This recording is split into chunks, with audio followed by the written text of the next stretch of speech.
Good evening, Dean College. I'm Marah Jette, And I'm George Hathaway. and this is Dean News Network.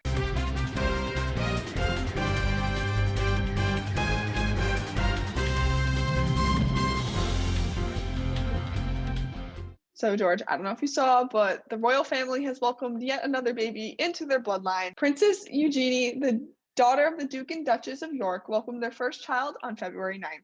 The unnamed baby boy is the princess's first child, and the news of her pregnancy was announced back in September via her Instagram. And Princess Eugenie is the 10th in line for the throne, making her son the 11th in line for the British throne. Unfortunately, Prince Edward is now 12th in line, and everyone after Prince Edward is set back again for the throne, which sucks, I guess. And then, luckily enough, this does not affect Prince Harry or Prince William and their children. That always amused me. I never understood how that works and how, who's next in line for the throne. And I don't even know how any of that works anymore at all. Oh, neither do I. It's so confusing. And at this point, I feel like Queen Elizabeth is just not going to die. So there's no one's going to ever replace her. It seems that way. And Speaking of British monarchs like the Queen, The Crown's fifth season will not premiere until 2022 due to complications surrounding the coronavirus pandemic. Production has been postponed until June of 2021, 5 long months away.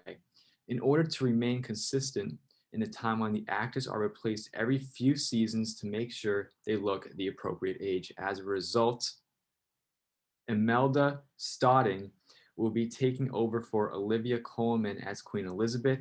It has been confirmed that the show will not make it to present-day royalty. However, the show is set to make it to the early 2000s. However, we do not know how far into the decade it will go. Hopefully, we'll get to see a recreation of Prince William and Kate Middleton's wedding in 2011.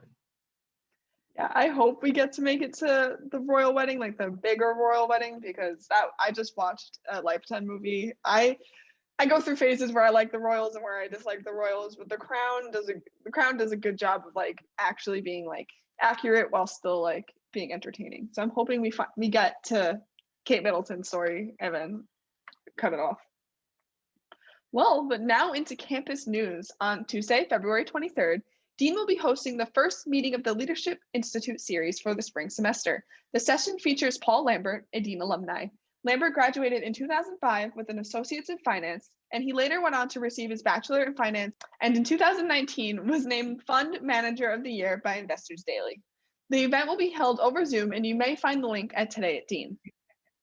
Also on Tuesday, February 23rd, the School of Liberal Arts will be hosting a graduate school information session over Teams in collaboration with the Robbins Family Center for Advising and Career Planning. The information session is available to all students who wish to learn more about their grad school options and how Dean can help with the planning process.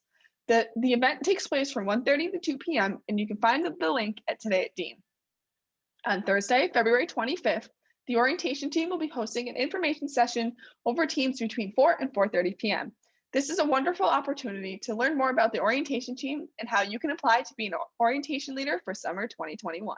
I'm so excited for all the things happening around campus, Marah.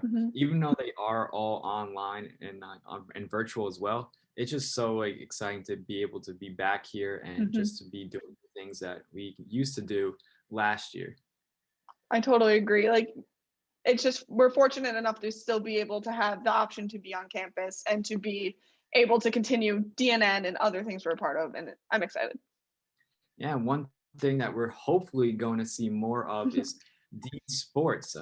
The Dean's men's lacrosse team got some new merchandise that you'll be seeing around campus and hopefully in games as well. So make sure to support Bulldogs when sports come back in full swing, hoping that they do.